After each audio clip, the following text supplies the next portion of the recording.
पांडवों के वन जाने के बाद नगर में अनेक अपशकुन हुए। उसके बाद नारद जी वहां आए और उन्होंने कौरवों से कहा कि आज से ठीक 14 वर्ष बाद पांडवों के द्वारा कुरुवंश का नाश हो जाएगा। कुछ द्रोणाचार्य की बात सुनकर धृतराष्ट्र ने कहा, गुरुजी का कहना ठीक है, तुम पांडवों को लौटा लाओ। यदि वे लौटकर न आवे तो उनका शस्त्र, सेवक और रथ साथ में दे दो ताकि पांडव वन में सुखी रहे। यह कहकर वे एकांत में चले गए। उन्हें चिंता सताने लगी, उनकी सांसें चलने लगी। उसी समय संजय ने कहा, आपने पांडवों का राजपाट छीन लिया, अब आप शोक क्यों मना रहे हैं? संजय ने धृतराष्ट्र से कहा, पांडवों से वैर करके भी भला किसी को सुख मिल सकता है। अब यह निश्चित है कि कुल का नाश होगा ही, निरीह प्रजा भी न बचेगी। सभी ने आपके पुत्रों को बहुत रोका पर नहीं रोक पाए।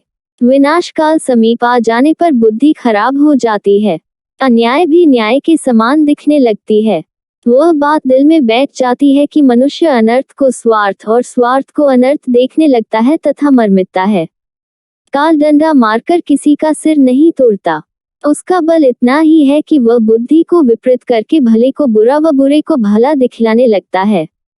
धृतराष्ट्र ने कहा, मैं भी तो यही कहता हूँ।